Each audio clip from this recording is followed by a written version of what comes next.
Parshas Vayikra, we explain the korbanos to its full, length. Last time we spoke about how Hashem doesn't need the korbanos, but rather they benefit the humans, us, instead.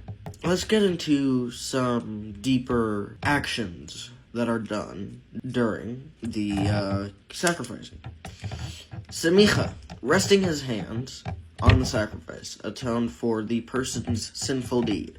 Vidui, the verbal confession, helped forgive the person's sinful speech. Haklavas ha'emerim, the burning of the animal's innards and kidneys, atoned for his having gone astray in his thoughts. Zerika, sprinkling the animal's blood onto the altar, symbolized that the sinner's blood should have been shed because of his evil act. The animal's blood, sustaining for the man's atoned for him. Why was it necessary to set in motion an elaborate system involving slaughtering animals in order to evoke a sinner's thoughts of tshuva, you may be asking?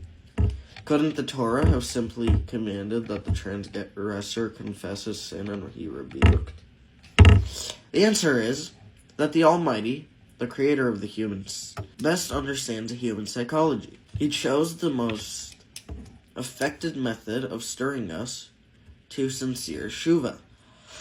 Of course, the Torah could have demanded of a transgressor a mere verbal confession. I did wrong.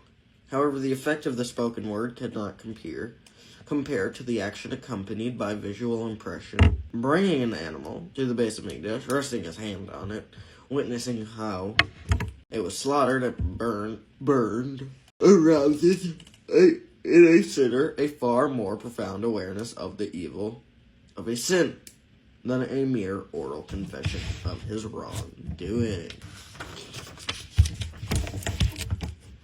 But however, if the intended aim was not achieved, if the transgressor merely went through all the motions prescribed right of the sacrifices, while his heart remained unchanged, if this were to happen, the sacrifice would not atone for him, since the offering of Rishaim is an abomination. The Almighty declares, "Does Hashem delight in burnt offerings and sacrifices as much as one's obeying of the voice of Hashem? Behold, to obey is better than to sacrifice, and to listen is better than the fat of ram." The above-cited rebuke refers to an episode of the life of Shaul, the first Jewish king.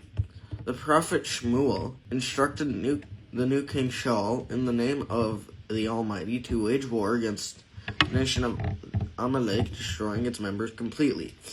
He was bidden to wipe them out, men, women, and children and animals alike. Shaul, however, when hearing this command, was beset by uncertainty as to his justice.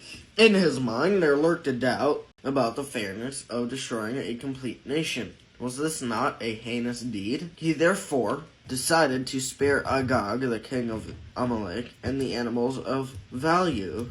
He then proceeded to offer these animals as korbanos.